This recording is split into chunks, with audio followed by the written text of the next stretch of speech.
So I've been playing a bit of EU5 recently, and among other things, because there's a lot of other things, check out basically any recent video essay from me for elaboration, well I now formulated a very specific complaint I have regarding EU5, which I wish to voice here. Honestly though, you read the title, let's just get into it. EU5 has a lot of things happening in the early game, right?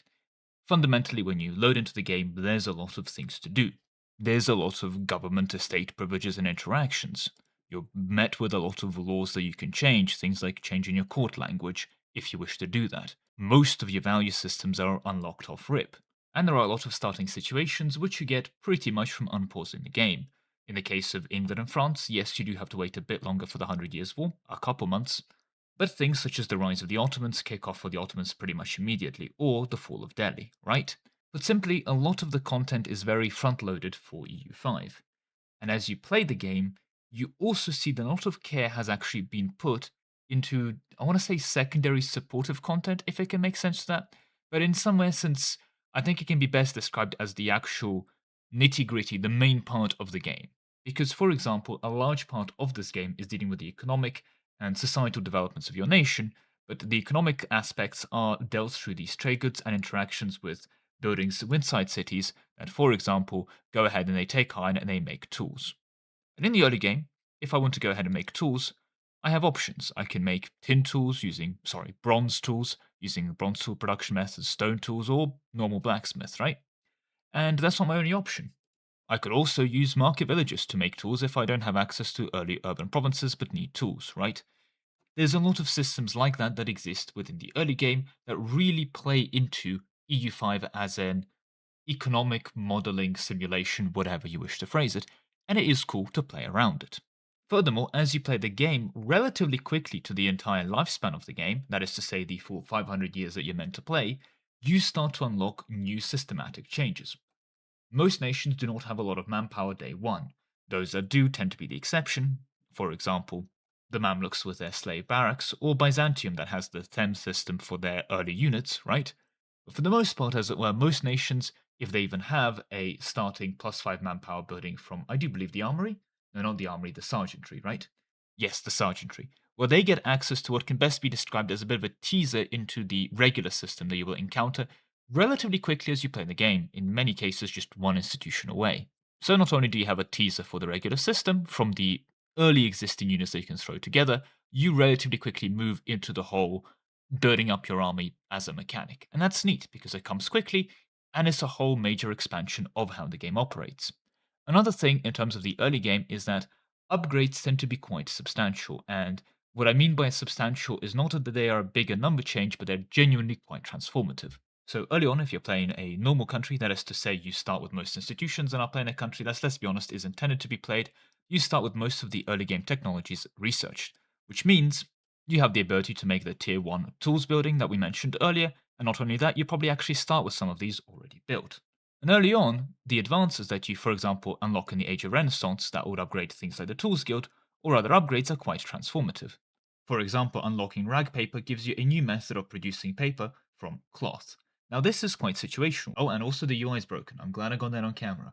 Well, don't worry, I'm sure it'll be fixed any day now. The UI is famously perfect for this game. Anyway, apart from this UI innovation interrupting me, this is quite a transformative upgrade. In some situations, you'll be in a state where your cloth is relatively cheap and paper is expensive, and this makes for a good production method. In other cases, that's not a thing. And this is a good systematic change, right? It's unique, it's something. You also get to unlock a lot of unique buildings that do change how you approach the game. For example, as previously mentioned, unlocking armories is pretty much mandatory for a regular standing army. Entry ports are one of the first and few ways you have of pushing market attraction from any market you may own, and even more obscure things like pound lock canals can be useful for getting local proximity costs and local food production on very specific provinces. So that's neat. This is kind of a trend that you find within a lot of early game buildings. In a similar case to armories, docks are also how you start being able to get a regular established navy going. Universities are one of the few ways you have of affecting institution growth as well as starting to gain cultural influence. And within a relatively high density, I'm looking at 5 technologies here, we are unlocking an extra chancery level, in essence doubling the effect of chanceries from earlier developments, that's neat, We unlock universities and an entirely new law system. We unlock 10% crown power, which is quite transformative in the early game. This is one of the first sources of crown power you'd actually pick up, as well as an entirely different set of laws, the rights of the nobility. Now, these, of course, laws and unlocks happen later as well, but the density and focusing in the early game tends to be a lot higher than the late game. And it's, of course, also important to realize that for additive percentage modifiers, plus 10% cultural tradition and influence early on matters a lot more if you have plus 0% than if you already have plus 200%. Same for something like plus 1 culture capacity, right? Early on, if you have 2 culture capacity, going 2 to 3 is significantly more impactful on your nation than going 10 to 11. Within literally the same branch, you unlock a different type of building that has an entirely different function. The theatre, reducing local unrest and giving you cultural tradition, and things like art schools, which let you engage with the art mechanic. Not a great example because honestly the art mechanic could do with some work, but still, it's an example of something that is an entirely new system. But I mentioned workshop upgrades, and here we have to go to the Age of Discovery, and I'll show you what I mean. Consider the printing press shop for one. This is an upgrade to the old Tier 1 building, the Scriptorium, which produces books. Now, first thing you may immediately realize is it's much more effective. The previous building produced zero point 0.3 books from around zero point 0.6 of input goods. This printer shop, meanwhile, does use around 1.85 input goods, but it outputs 1, which is already a better ratio, but more importantly, it's 1 per building, as opposed to zero point 0.3 per building. The productivity is tripled. That's already quite a big difference. The production method for it is also systematically changed. While previous methods used dyes, paper, and wood, an indication that we're basically handwriting these books, now we are using the printing press. We're using tools, paper, lead for the print, and again, wood for the bindings, I guess.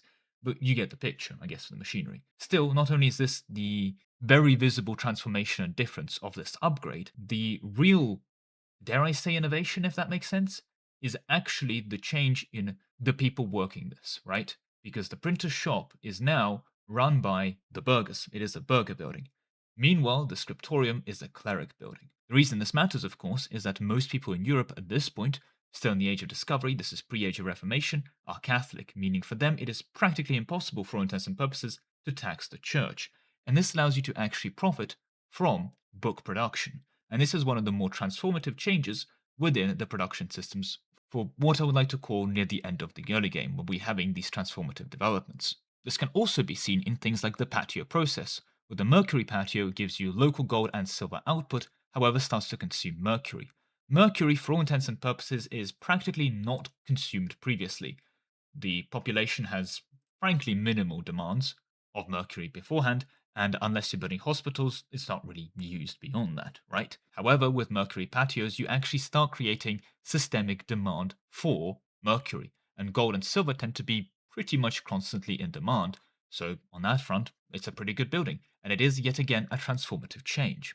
Or to give just one more example, you have the plantations being introduced. This is an entirely separate method of resource production. It produces the good while also giving local sugar output on itself, in essence, giving itself extra production bonuses, but is a colonial building, meaning that you have to engage with the colonial mechanic to, well, use it.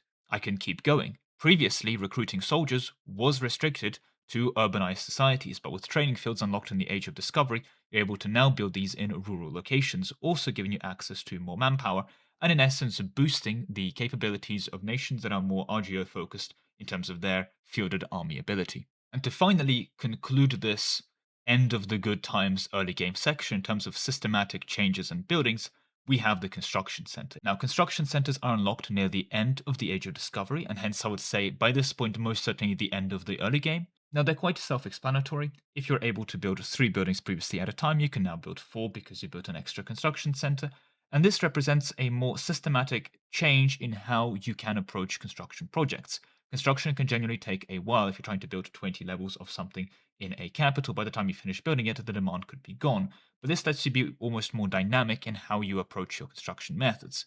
Now, to best utilize this, you already need to have a developed economy and a lot of money. So certainly for bigger nations, dare I say, to be able to best utilize. But by the Age of Discovery, even if you started something small, you probably had to expand and become a bigger nation that could actually use these construction centers. And I think this is good. This is a creative development and increase and good building. It is a new thing that you unlock as you're playing the game. But now let's take a look at the Age of Reformation, because I've already started zooming in into this furniture workshop and I'm going to keep going. The Furniture Workshop is an upgrade to the earlier Carpenter's Guild. The Carpenter's Guild would employ burghers and turn wood, dies, and tools into furniture. The Furniture Workshop, meanwhile, employs burghers to turn wood, dies, and tools into furniture. Again, slightly more efficiently, mind you. Now, 1 wood and 0.25 of tools and dies, give or take, makes 1.1 furniture, whereas previously, 1 wood and zero point 0.3 dies and tools made 1 furniture. You could also stack more furniture workshops inside of the same location. But be careful, the Carpenter's Guild only needed zero point 0.5 masonry to build, this needs 1. And also this employs 50 more people than the previous one. Frankly, almost arbitrary sounding things, but this is the same building. This is just a slight stat boost. This entire upgrade could have been represented by a 10% output boost to furniture workshops. Not really, of course, the stacks with other percentage modifiers, and believe me, I am aware of the nerd math, right? But there's no systematic change here. This is inherently replaceable, dare I say, by just building another town and shoving more furniture workshops. Sorry, I meant carpenters guilds instead of getting this upgrade. There's no systematic change here, there's no innovation. It is just slightly better building. And even brand new buildings that you tend to unlock at this point, like the Port Authority, which can only be built on a port, give you trade capacity, market access, local market protection, and burger trade capacity. Okay, the local market protection is new, but you're probably building this for market access and trade capacity to owner, let's be honest. And wait a minute, Paradox, this is just a marketplace, isn't it? It's giving me trade capacity to owner and some extra market access. It's a marketplace that can only build on a port that stacks with other marketplaces. Okay, the marketplace also has local burger power and has more burger trade capacity 20% than the Port Authority at plus 10%, but that's not a different building. It's the same building, but you've slightly tweaked the stat. Compared to other advances and other different buildings where you'd go from a cleric to a burger to a different production method, or something like the patio process we've discussed earlier, the Port Authority is a marketplace you can build in ports. That has slightly different impact on burgers. And also some local market protection, because Lord knows every time I play the game, I care about local market protection. Honestly, if this tech was replaced by something that let me build more marketplaces, would it be noticeable? Probably not.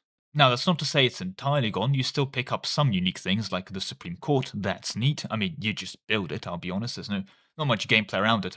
It's just get this tech, you build this building, you pick up the bonus, you move on with your life. But something, right?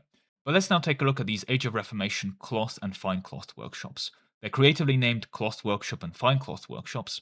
But the Spinners Guild is able to turn zero point 0.8 cotton into 1 cloth. Wonderful. You're able to turn 1 wool into 1 cloth, or 1 fiber crop into 0 0.8 cloth. Neat. But if we upgrade this to a cloth workshop, we're able to turn 0 0.8 into 1.11 into 1.1. And Paradox, did you just give this a 0.1 effective output boost and gave it more building levels and called it a day? No, like honestly, what is the change here?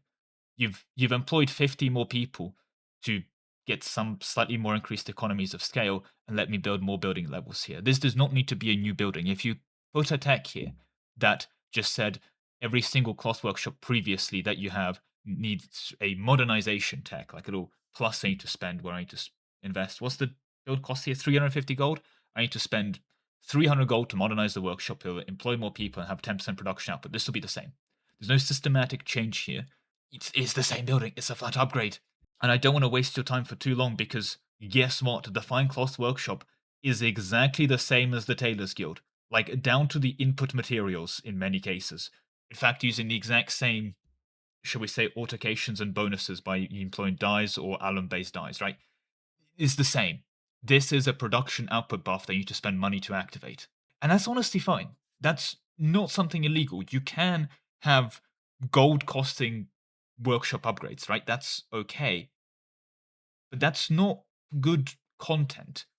And that's just kind of everything in the middle game. This is the missing middle I mentioned earlier, because this is not only reflected, in my opinion, within the workshops and buildings and technologies that you find, it's also reflected in the rest of the game as you're playing it.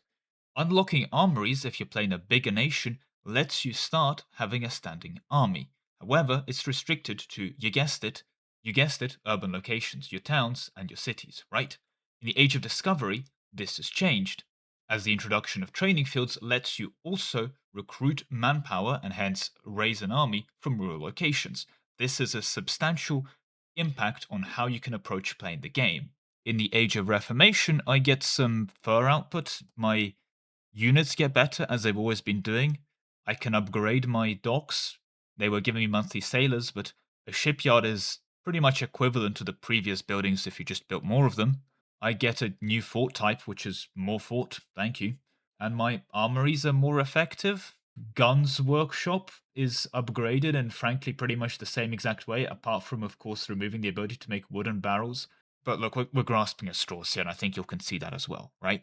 What used to be substantial changes to how you'd approach playing the game and do things is now basically just, yeah, building slightly better. Thank you. And is this a symptom of the late game? Funnily enough, no. It's the missing middle, after all. And if we actually start taking a look at the later ages of absolutism and the Age of Revolutions, what do we find? Well, in the Age of Revolutions, we unlock things like the steel mill. This is a brand new building that makes a brand new trade good, steel. And what is the steel used for? Well, first things first, railroads, an upgrade to a previous building, but it's now required to have steel to build it. This is actually a good change, in my opinion. Yes, railroads are basically a flat stat increase over the previous road types, but you now actually need to produce steel to have access to this upgrade. But what actually pains me the most, and I find this rather ironic, is that the new workshops that you now unlock in the last age are different. Now, iron mills are a basic industry building. That is to say, no longer a burger building like the previous toolsmiths were. And this iron mill can, you guessed it, use steel to make tools. This is significantly better as a production method, because you're basically able to double stack production efficiency bonuses, which at this point you have quite a few of, and get a lot more outputs. Switching to steel methods for steel tool production is a good thing and a massive boost to your economy. It is, of course, a shame that by this late into the game, the economy you have really does not matter, so this is basically never talked about because it doesn't matter. But in terms of creativity and things to do in the game, there's a big pickup in this late game because you have things like this iron mill that now uses steel and this brand new resource that's introduced, right? They were creative in the end game, late game stuff, they just haven't in the middle. It's not to say they've done that everywhere, like sure, the employment now as laborers for printing mills on this upgrade, so that's something unique, but we're still pretty much using the exact same production method, just a lot more efficient, right? So it's not like they've universally been more creative. I mean, okay, this is genuinely still more transformative than the change between 3 and 5, because we are now employing not burghers but peasants. So even in this weird counterexample and not being creative, they're still being more creative. But what I'm trying to really say here is that there's actually quite a lot of things in the late game that they've done that they've been very creative with things like steel mills as a different method of production, and even the sprinting mill being moved into the labor category, right? Things I was previously praising them for in the implementations in the early game.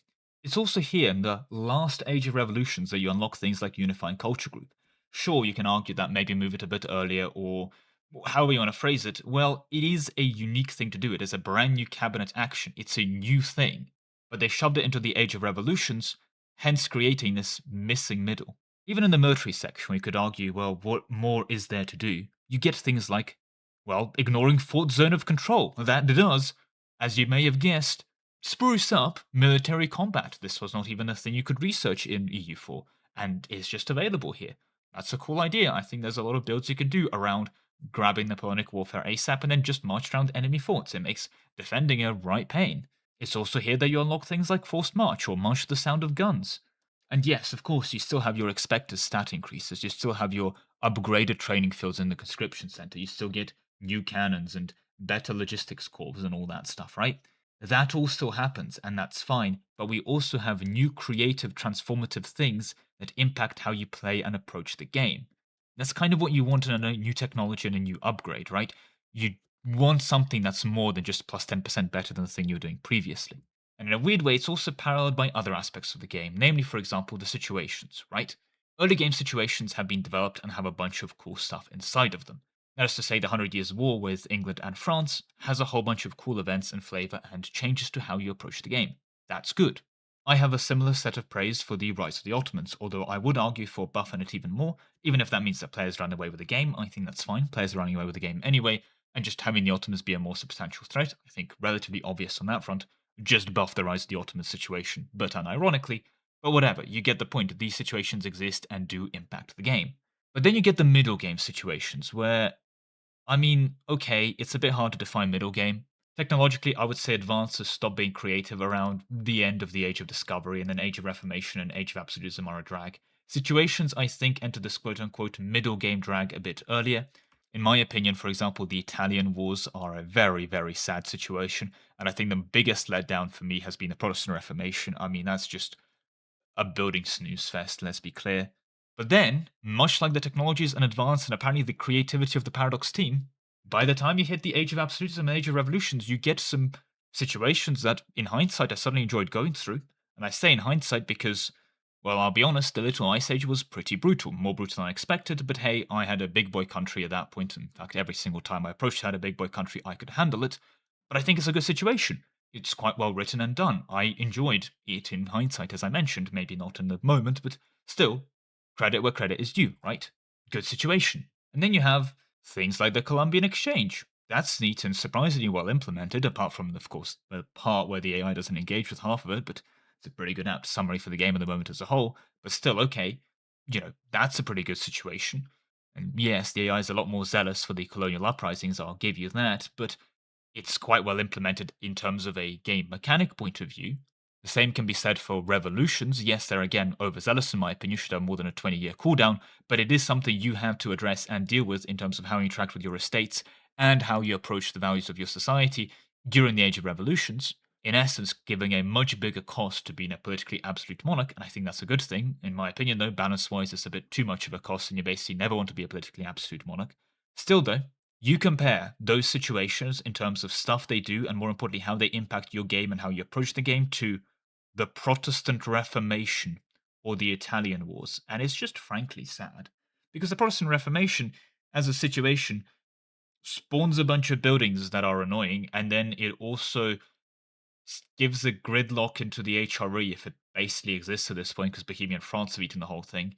But beyond that, really not much. I mean, it's a great way to push 100 spiritualism or 100% humanism if you so desire because of the spam of events about people having different opinions about religion and how you choose to deal with those people. But beyond that, like, just disappointing, really. And it's rather fascinating to me because I do think it's a rather unique problem to have this weird missing middle. With all that said, that is unfortunately all the time I have for you today. Thank you very much for watching, with a special thank you to all my channel members, especially Ark, Solus, Lemon, Lord Zendika, Nikas, Hatan, Sasa92, The Awesome Rabbit, Best Pro Gaming, Grandma Flavia, Lebrule, WH Sov, Anthony35, AC Napo, Conspiracy Pizza, Yukata, Danre, Marvi, Jack, Ryland, Stuart Allen, Andrew Black, Nebula, Zatronic, Twinit, and Aquabird.